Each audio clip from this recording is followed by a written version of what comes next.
That was a ride, wasn't it, Dara? A ride through the mind of Matt Harris and the wonderful rivers and the incredible fish that he's caught. Oh, to be Matt Harris. Or to be on the riverbank. Or to be in the pub with Matt Harris afterwards.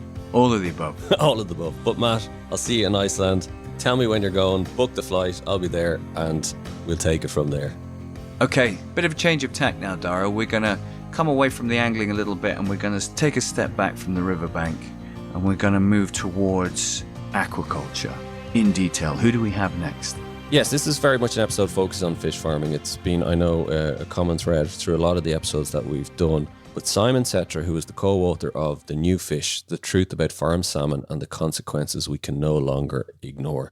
It's one of those books I've recommended to people when I first read it, that if you're involved in salmon angling, fishing, the environment, even eating farmed salmon, just read this book. He takes you through the development of the industry in Norway in the 60s, all the way up through in terms of the science, the politicians, the PR, the health, the media.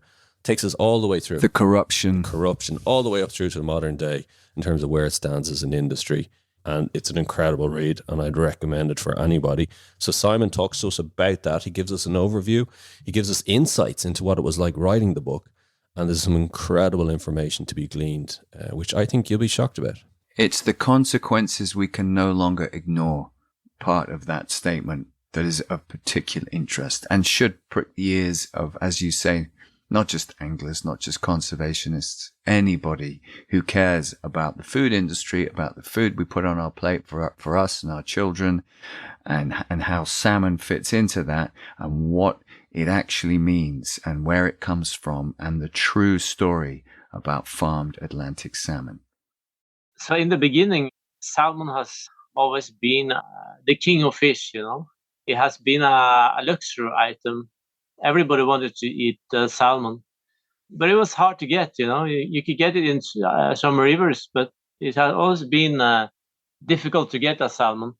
And you could get it only some times of the year. You can get it all year round. So it was a seasonal treat.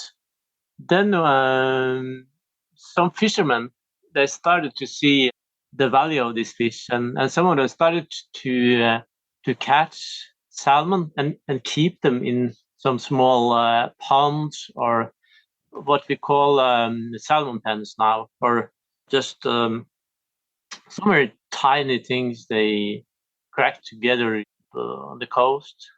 Then the idea came that they needed help. They needed help with the breeding. So some scientists, they started to launch a project of finding the perfect salmon to breed for salmon farming. They had worked with sheep and cows and these things, breeding of these other animals, and they found that they could go to all the best salmon rivers in Norway and Sweden. They went to 40 other rivers. They gathered the material so that they could start to combine them. They had these small salmons swimming around in a huge factory, and they started to combine, you know, take mother from one fish and father from another fish, and see how big that combination would be, to see if they could grow the salmon faster, that it could become better and tamer and have this big fatty meat that we know from the sushi today.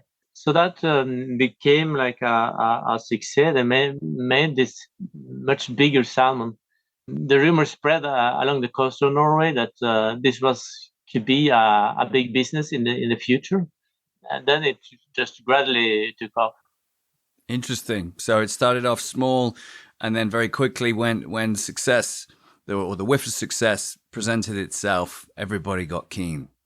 I think the success was that they made at some point a committee in Norway. They made the Japanese start to use salmon in their sushi. Originally, the Japanese didn't want salmon. They didn't like it. They thought the color was wrong, the taste was wrong. But this Norwegian committee, they called the Project Japan, they looked for ways to convince the Japanese to adopt salmon in the sushi.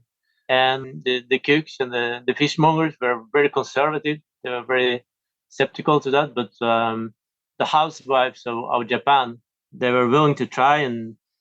And with these campaigns in the Japanese supermarkets and so on, this committee actually convinced them to start using salmon in the sushi.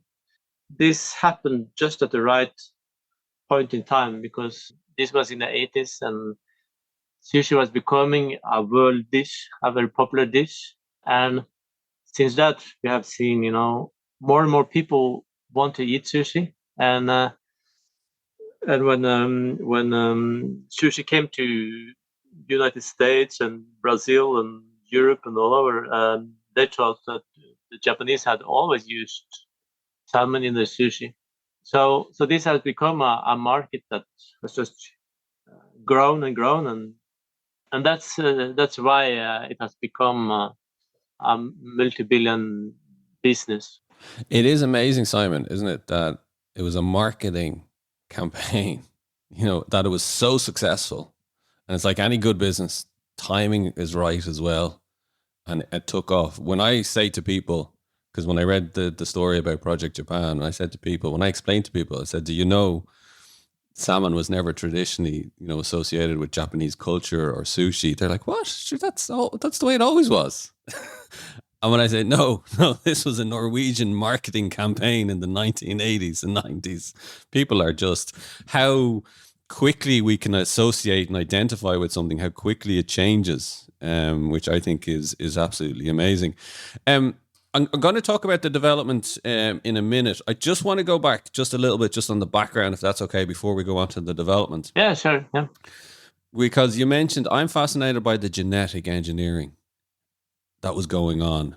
You talk about the Frankenfish and, you write about Frankenstein, the story of Frankenstein, because very much there was this sense of people were, playing God with nature here. And people didn't have a problem with it either, because, you met people, you write about it at the start of your book, Gedrom, is that his name, in terms of... Gedrom, yeah. Yeah, how he was originally into sheep farming, and then he found out about the genetics and what could be done, and he thought this was incredible, and just thought what we can achieve here. So I think it's really interesting. You have, at the start, people thought this is going to be such a positive thing, wasn't it? People thought this is fantastic. We can change nature. That's a good thing. Yeah, and I think talking about the book, this is partly what the book is about as well.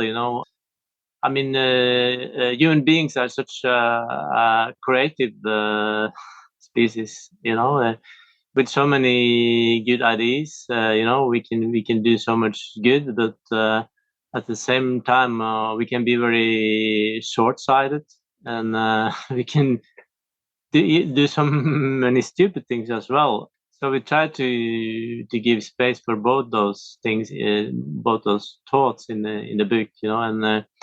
Absolutely. I know these scientists, they had great intentions. They were inspired by the Green Revolution. They wanted to produce more food in the world. They wanted to ensure that people in the coast of Norway could have jobs, because many of them were fishermen, and they lost their jobs because there was not enough fish in the ocean. So these guys, these old guys, they had good intentions. They were not greedy or anything. I mean, they never made that much money on this. So these guys were very respectable, I think. So am I right in thinking then that initially there was altruism and magnanimity around aquaculture, and like so many forward-facing positive ideas, it then was capitalized, and that's when all hell broke loose? I think that's fair. In the beginning, it was also a very small business based.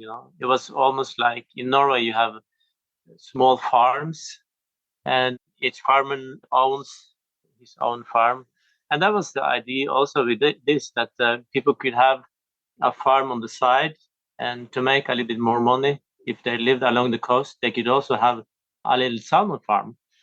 And there was a limit, you couldn't own more than one of these concessions of such a farm. Then you see that the market is liberalized and some companies are bigger than others, and they start to buy all these licenses for production, until what we see now is that some companies are multinational and dominating and very big in the market, and many of them are owned by American banks and these things. I mean, there are still some family-owned business, and they make a lot of money, and they have a very important position in their local communities. But you also have these very big multinationals that are basically sending the profits to their owners abroad and are not so smooth in the local communities. I think this is a fascinating angle to the book. Is part of the reason for the growth of the salmon industry wasn't just the commercial side, was how the Norwegian government and the Norwegian state locked itself in with the development of the industry. Was that talk me through that? Was that partly because they wanted to look at a post oil Norwegian economy, that when the oil reserves were gone down, they needed something else? And was that the reason then they jumped so close to salmon farming, and why they wanted salmon farming to be the next oil, so to speak? Yeah, that's true now. This industry has always had a big governmental involvement. What we see now is that these big salmon farming multinationals are becoming very difficult for the government to handle, because they meet the government in court with the very best and most expensive lawyers. They try to challenge regulations. The government last year tried to tax them a little bit better in order to make more of their profits to go into the local communities and to pay for hospitals and schools and such things. But they met the government with a very strong lobbying campaign. So the power relation between government and business has kind of changed a lot in these years. I think those part of the government that are supposed to control this business have sometimes problems with to have enough resources and enough competence to control them. But Simon, on that, isn't part of the problem because the Norwegian government, Norwegian state, has gotten so close to the industry that it doesn't brook it doesn't put up with any criticism or opposition as a result. So is it almost as if you're anti-salmon farming, you're almost anti-Norwegian? So that has been when me and my co-author Kjetil started to look into this. I worked as an investigative reporter in a weekly newspaper where we covered a lot of research, universities and so on, and we started to look into what's happened to researchers when they came up with results that the salmon business didn't like. And many of these people got into big problems, because they were also often dependent on getting funding for their research from this business, and that was a problem.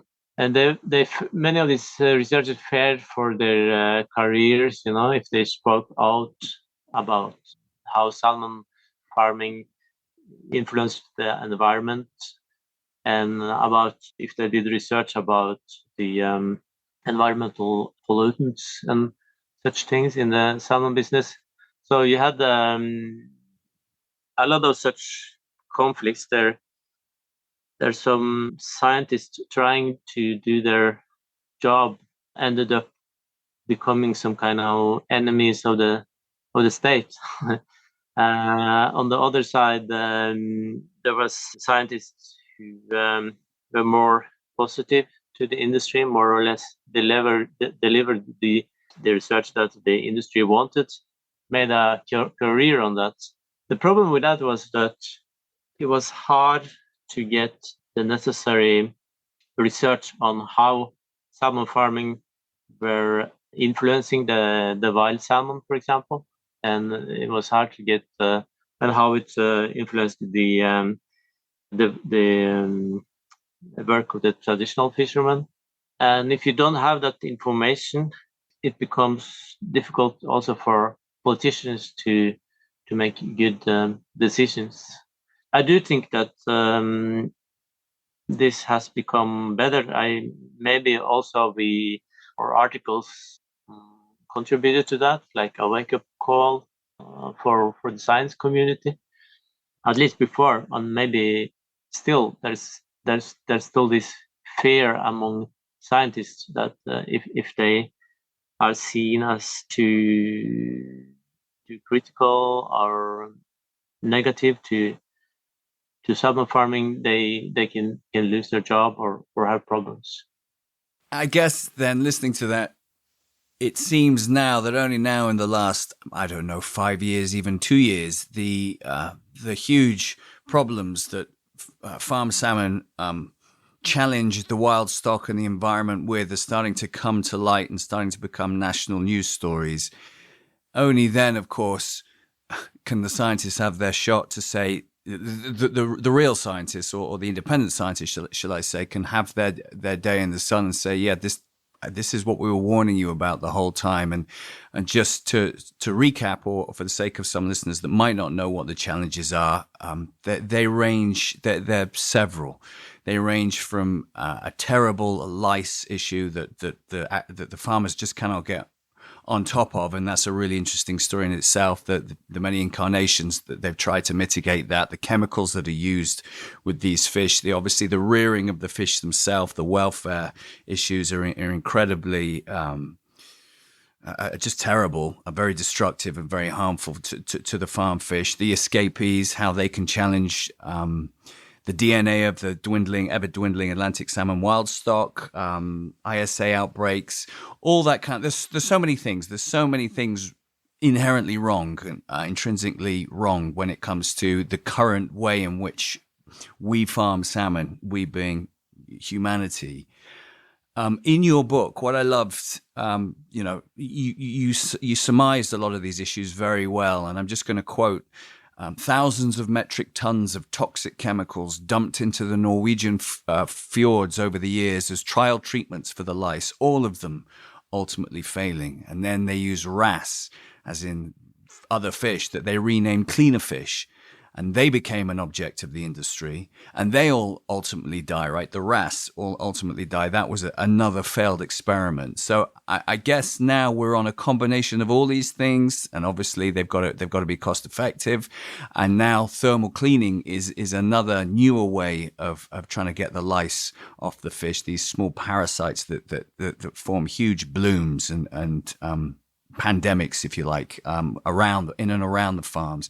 So am I right in saying they throw the farmed fish into thermal baths, into hot water to basically boil these lice off, and the stress and the mortality rate goes through the roof on the farmed salmon? Yeah, that's true. There has been a lot of problems with the health of the salmon, because of these delousing remedies. For many years, they have some kind of insecticides that worked against the lice. They just chew them in the pens, and the lice fell off and died. And then they started to use these insecticides too much. So some lice started to be resistant, and more lice became resistant. In the end, they had no remedies left against the salmon louse. So they will explode in the pens and go on to eat the skin of the fish and drink the blood. When they didn't have any remedies left, they had to invent new methods very fast. And these methods were often not very tested, or they often had hurtful impact on the salmon as well. I mean, the use of lumpfish and wrasse, the cleaner fish, is an issue in itself, because it's probably against the Animal Welfare Act in Norway, according to judicial experts. I mean, it still goes on. They used 30 millions of them last year, but it's probably against the law. Whereas these other methods, using or putting the salmon into hot water, or trying to flush them with water, or other ways of doing this, often leaves the salmon with sour wounds in the skin that that hardly grows in the cold water. So that has become a very big problem. Another big problem is that, the salmon is breeded to grow so quickly and get such a fat, big body. So the heart is not adapted to that. So when the salmon becomes stressed, certainly because of weather or because of delousing or in the wellboat, then the heart often cracks. So this has also become a big problem for the salmon farmers. And there are other problems like this. When you set an animal to grow fast and be effective in sense of economics, that will often have impacts on the well-being, on other parts of the health of that animal, as we have seen also with chicken. The process of farming these salmon and the fish that are created are incredibly different and bear very little resemblance physiologically to their forebears, if you like, to the wild stock. It sounds like ethically the welfare of these fish is incredibly troubling, and we know 25% of them die before they even reach the processing stage where they potentially go on to be processed for the table. So there's a huge wastage there, whether you care about the welfare of the fish or not. Am I right in thinking that because I think this is an important question with regards to how we potentially curb, regulate, get these fish farms out of the sea and put them in closed containment. Am I right in thinking that still the number one issue for fish farming and industrial aquaculture is the lice?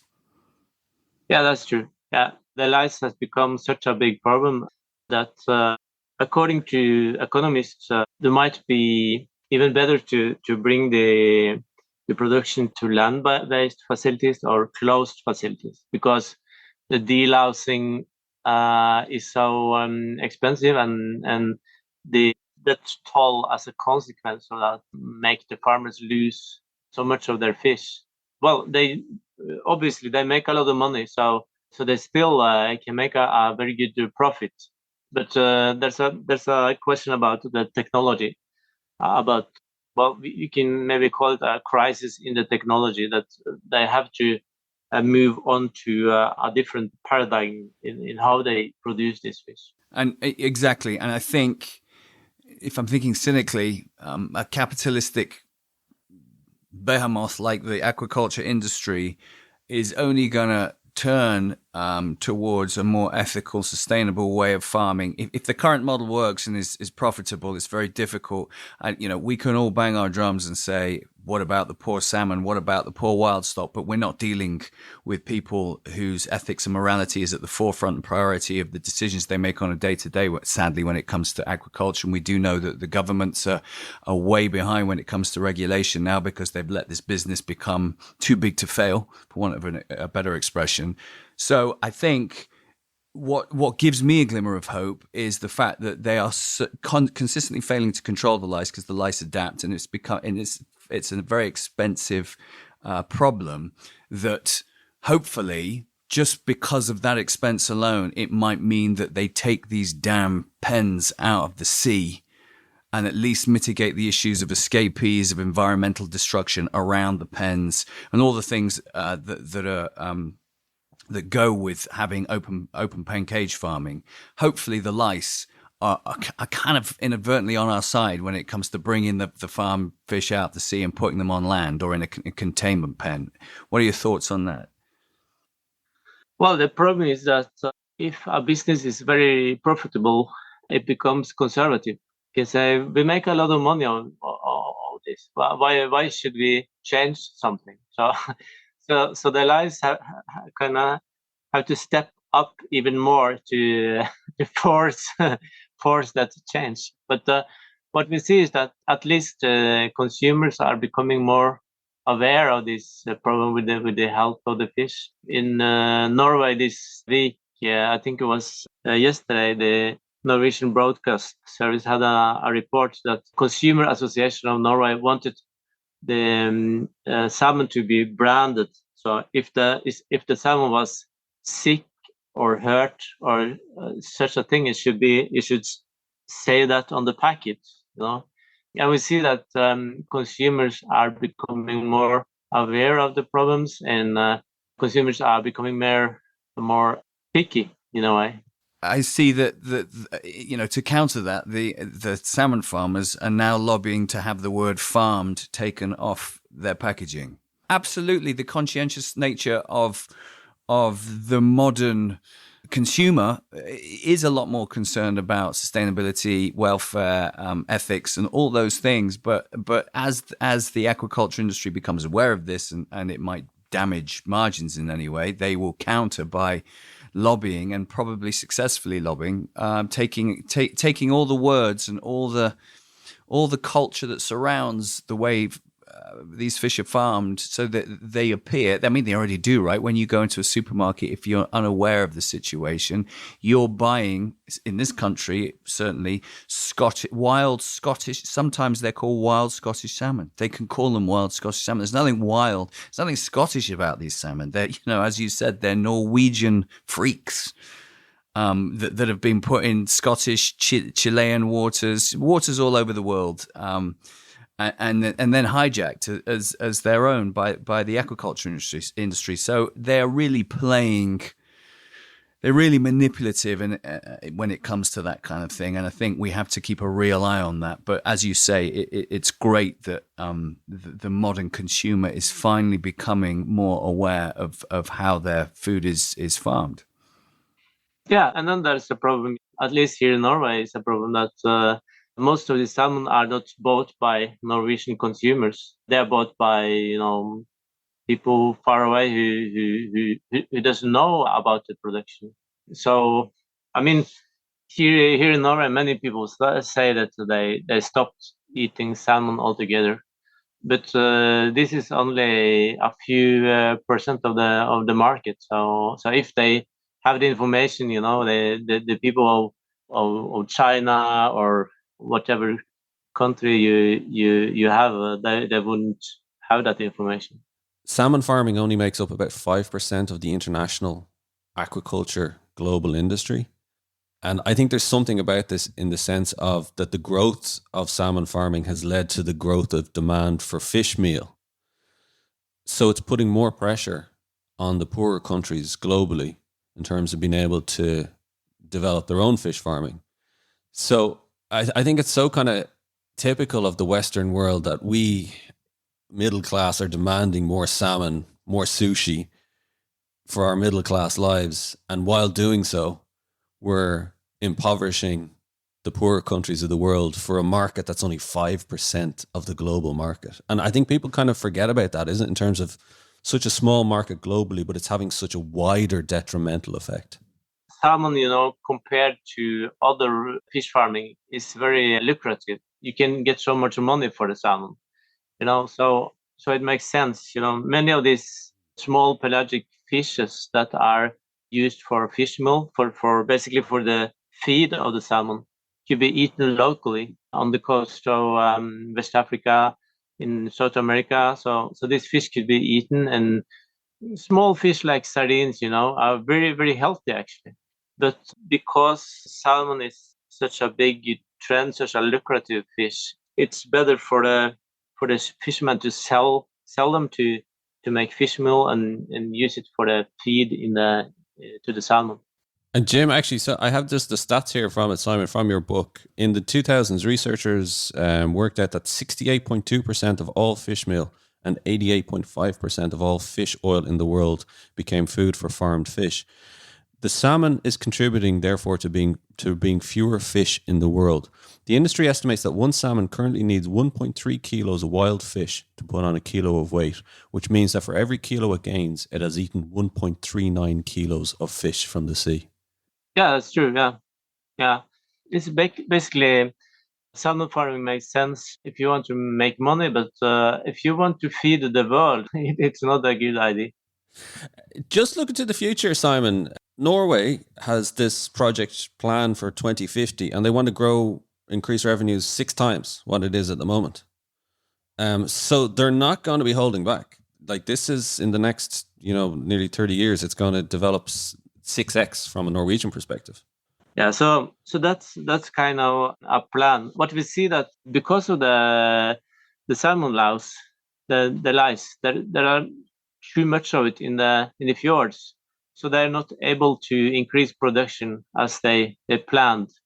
Actually, Norway has this new law at the traffic light system, they call it, that basically are supposed to take care of the wild salmon, to care for the wild salmon. And if there's too much lice in an area, the producers have to reduce the production. And they have gone to court many times about this, but that's the law. So it's very hard for Norway now to increase the production. They're looking to other countries to produce more salmon. For example, they try to do it on Iceland.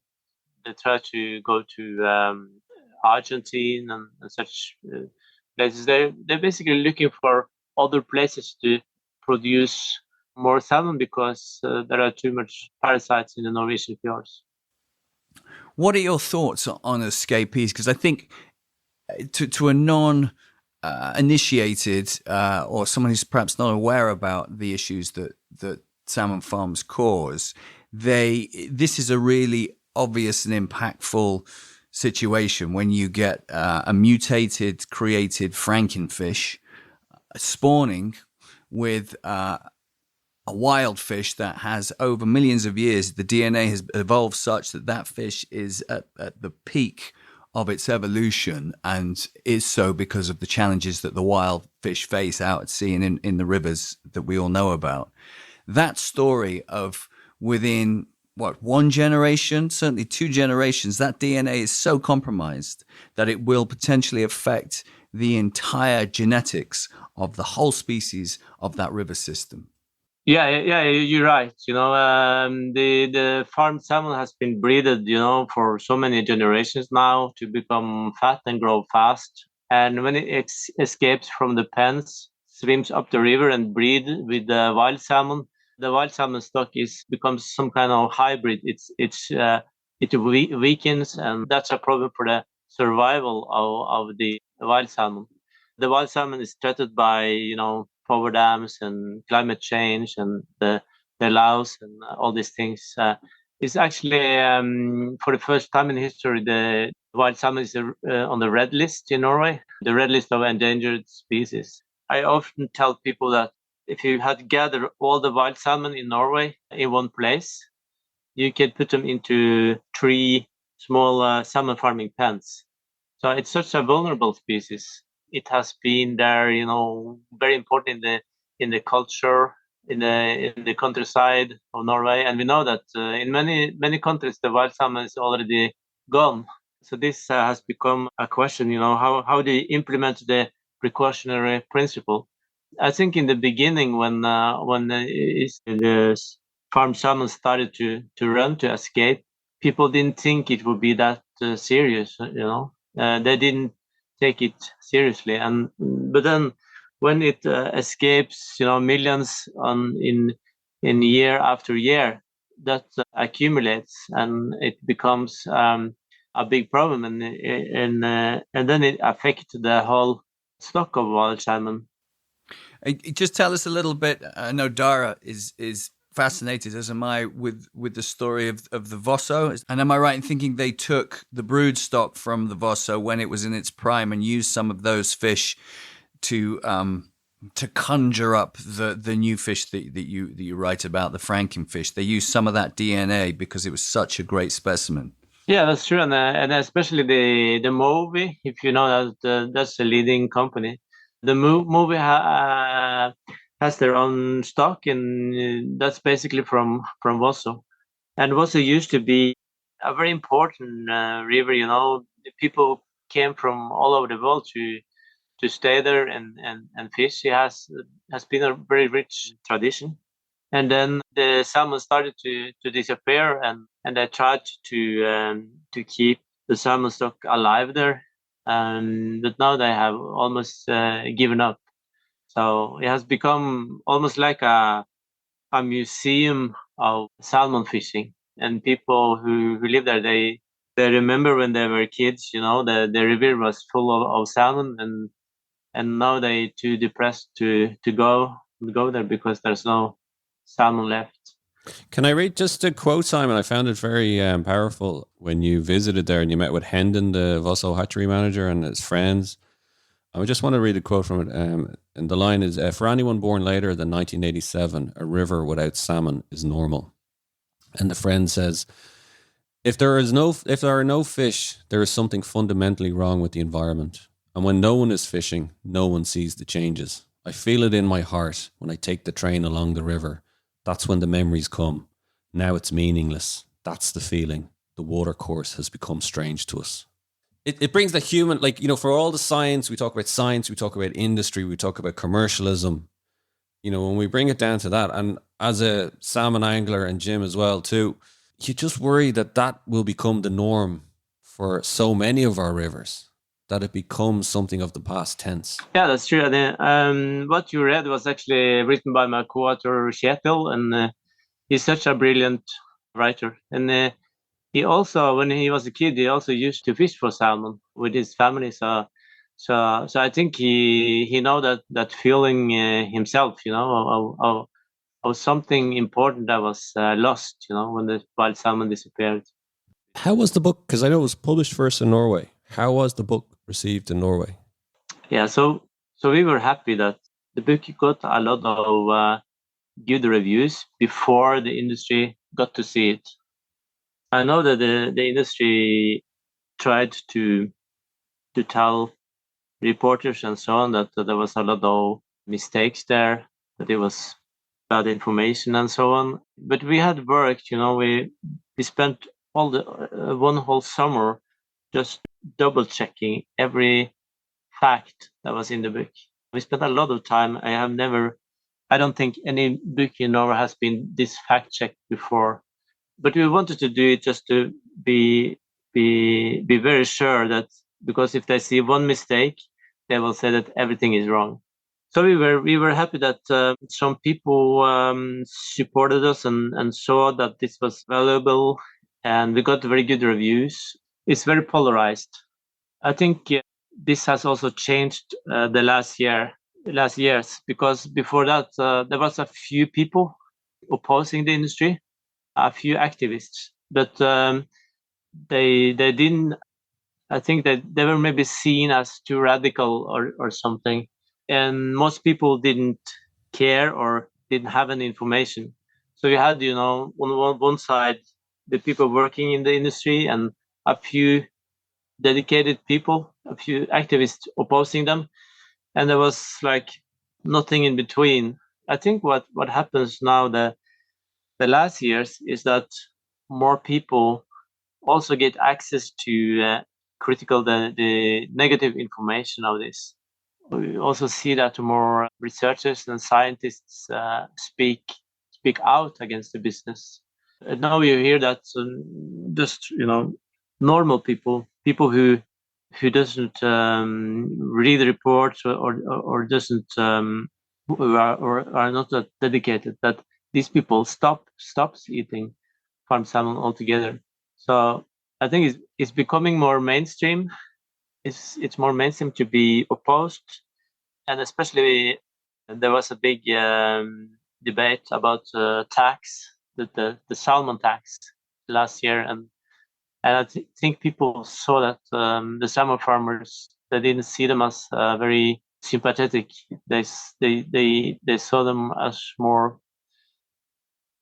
greedy, or they were seen as they were seen as people, as the billionaires they had become. And I've never been such a patriot, and I've been more like internationalist. I've also criticized Norway before. I wrote a book about oil wealth. So, but I think that also comes with my role as a reporter, as an investigative reporter. But it's also working with this book has maybe also changed my opinions or my impression about Norway, because I thought it was a little bit more innocent in a way. I didn't know about this business before and how things actually worked. So the oil business I've written about before. It's more like a big established business with a huge state component. And what they do, it's not good for the climate or anything, but it's not. They have a different way of communicating, and everything is more established. Whereas salmon farming is more fight and sometimes also a dirty fight. I try to not become part of that, but I try to observe it and document, what happens. I always say to people, when it comes to this podcast series, when we talk about the plight of the Atlantic salmon, we hope we can, educate, inform, engage people, but read it for yourself. Don't just take our word for it. Read the book yourself. Make up your own mind. We're not trying to hammer people over the head with it, but I don't think you can read this book and not be changed by it. It's called The New Fish, The Truth About Farmed Salmon and the Consequences We Can No Longer Ignore. Simen Saetre, thank you very much for joining us. Thanks for having me. Coming up on the next episode of The Last Salmon, we talked to Professor Phil McGinty and hatcheries manager David Summers about hatcheries. It's a very contentious topic, isn't it, Dara? Hatcheries, stocking, it all means slightly different things. It's a very nuanced technique. It's developing rapidly as technology accelerates. And we think it could play a part in the future of the Atlantic salmon conservation, but we need to hear it from the experts. There are fundamental issues in the ocean and in freshwater. The hatchery isn't still going to have to respond to those particular conditions. You're saying, if we sort out X, Y, and Z, but we're not sorting out X, Y, and Z. Water quality is continuing to deteriorate. So access to rivers has not been re-established.